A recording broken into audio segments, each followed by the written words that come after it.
Lists are the most general data structure in the R language. At a basic level, they feel a lot like vectors. Instead of using C to create them, though, we use list. So instead of C246, we'll use list246. The first thing that you need to know about list is how they generalize atomic vectors. To see this, let's see what happens when you try to put a string and a number together in a vector. So if I type in C 2.1 and hello, I get a vector, but notice now that the resulting vector has the 2.1 in quotes. In fact, it's no longer a number at all. It's encoded as a string whose characters just happen to be numbers, and that's bad because it means we can't do math with it anymore. For example, if we copy this and extract the first element, we see that the first element is just 2.1, and then if we want to add 1 to that, we get an error. And the reason why we get the error is that it's the same as saying, quote, 2.1, a character string, plus 1, and we know that arithmetic is not defined between characters and numbers. Atomic vectors are homogeneous data structures, which means that all of their entries must be of the same type. So, all numeric, all logical, or all character. By contrast, lists can have elements of different types. So for example, I can go to line 4 here, and instead of C, I'll have list. Notice now that the 2.1 is no longer in quotes. Now, not only can lists hold elements of different types, they can also hold elements of different sizes. For example, list 1 to 10, letters, which is a character vector, C true, false, true. This is a list of length 3. Its first element is a length 10 numeric vector. Its second element is a length 26 character vector, and its third element is a length 3 logical vector. Of course, we can also store lists to variables and recall them like this. Now, as you might suspect from how general they are, the price comes at a cost. Lists don't have any arithmetic operators, so you can't add lists. And that makes sense, since most lists don't have numbers in them, and even if they do, they may be of differing sizes.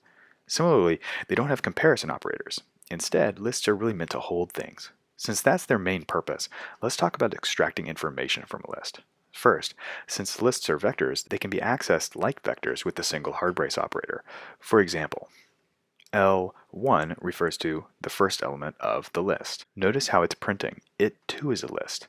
I can also subset by a vector, 2, 3, and pull out the second and third elements of the list, and the result is again a list. Or I can subset by a negative number and kick out the third element of the list. The result again is a list. Are you seeing a pattern here?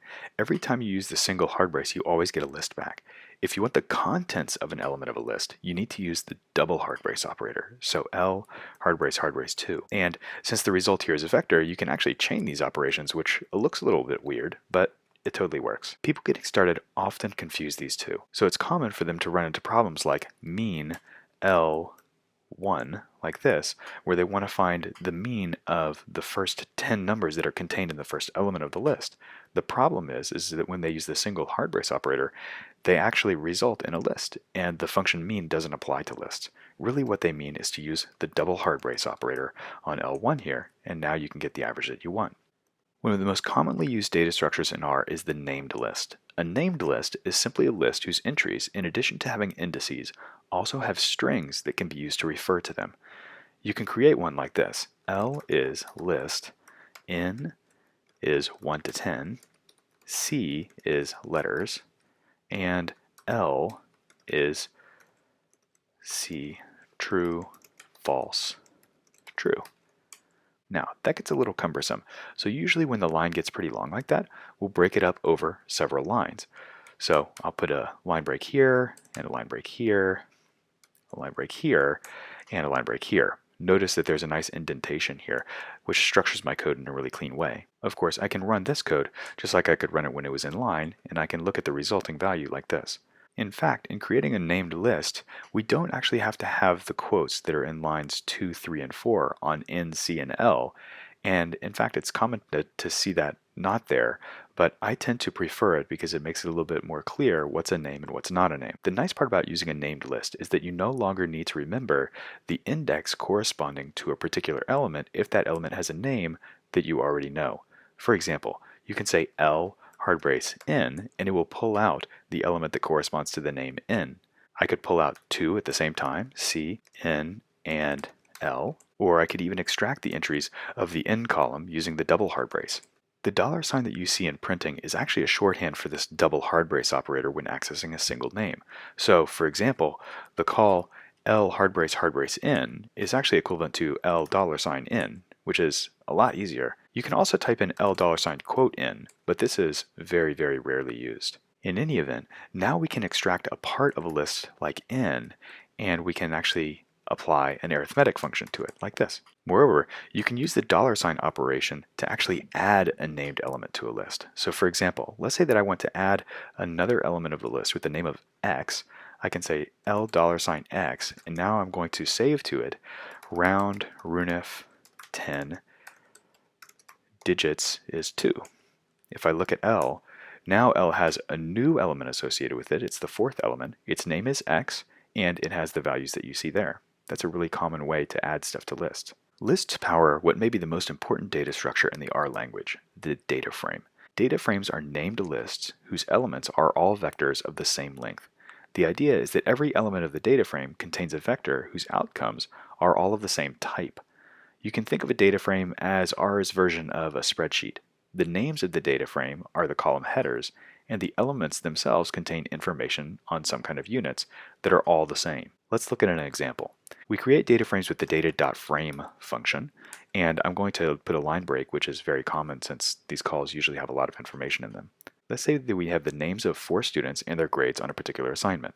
I can create a column called name, and my students are going to be called Ty, Bo, Lee, and Al.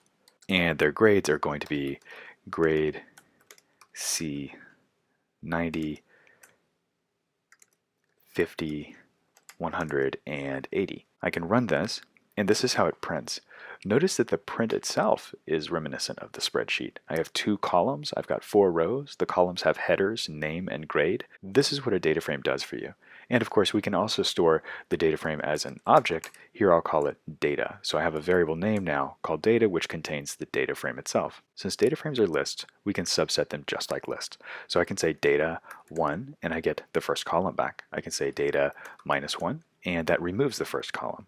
Remember, the columns are the elements of the list. Notice that in both of these cases, the way it's printing is showing that the result is actually a data frame. If I want to actually extract those columns as vectors, I need to use the dollar sign. So data $grade, for example. That gives me the column of all the grades, and I could average them with mean. Or I could say data $name, and that would give me the column of names. What you're seeing here with levels is actually a common frustration.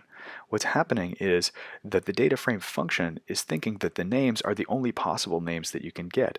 It's representing these as a so-called factor variable. Factor variables are R's standard way of representing categorical data, but names usually aren't categorical. It's true that they're qualitative and they're unordered, but we don't have an exhaustive list of names that are actually out there, which is what levels represents. So it's common for people to want to put a flag in the data.frame function that says strings should not be factors. And to do that, we type in strings as factors is false. We'll go up here, we'll run it again. We look at data, data looks the same, and we come down and we look at name, and now we have a nice character vector. Now, to just reinforce this idea of a data frame as a spreadsheet, we can use a function called view data, and it will actually open up a little spreadsheet for us where we can see this in spreadsheet format. We can click and sort them and so on, but I won't mess with this anymore. And of course, it doesn't actually change the rows and the sorting of the data frame. Another useful function is the str function. str stands for structure.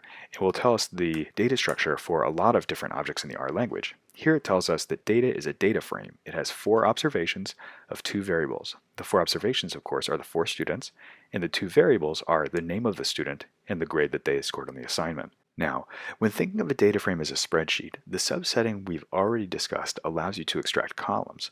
This is often called selection, but it also feels natural to want to pull out rows, which is called slicing.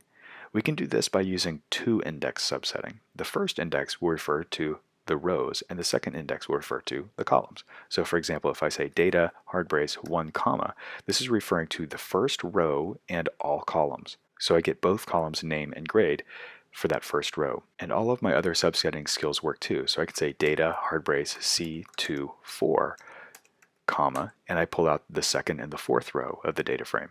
If I subset with the second index, data comma 2, it's saying pull out all of the rows for the second column. And this should look familiar to you. It's data grade. Another way to do this is by name. data, comma, grade. So I can do this with characters as well. When you combine all the tools we've discussed, you have a powerful, albeit somewhat cumbersome, platform for manipulating data. For example, if we want to find all the students that passed, we can type in data and we can subset it with data grade is greater than 60. Notice that I'm implicitly creating a logical vector and I'm subsetting the rows by that logical vector. These are all the students that passed. This is such a common operation that it gets a name called filtering, and there's a special function in the R language that allows you to do it easily, and that's subset. If you type in subset data grade is greater than 60, it will pull out exactly the same thing. What's nice about that is that you don't have to dereference grade by typing in data $grade over here. You can just type in grade itself and it knows that grade is a column in the data dataset. But that's not all. You could also do things like create a new column that refers to did the student pass or not, using the same subsetting assignment that we saw with lists. So I could say data grade, is that bigger than 60? And that'll be true or false. If I look at the data frame again, now I have a new column, and the new column says whether or not the student passed. In this video, we've talked about lists and data frames. Lists are R's most general data structures, and data frames are R's version of spreadsheets or tabular data.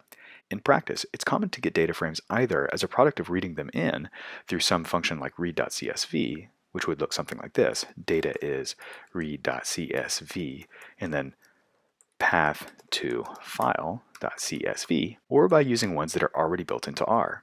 One example of a data frame that's already built into R is the cars data frame. The cars data frame is 50 observations on cars that were going a certain speed, hit their brakes, and then traveled a distance before they actually stopped. Now, it's common for data frames to do this. When you print them out, they'll overflow your screen. If you just want to see the top of a data frame, you can type in head cars, or whatever the name of the data frame is. That will give you the first 6 rows.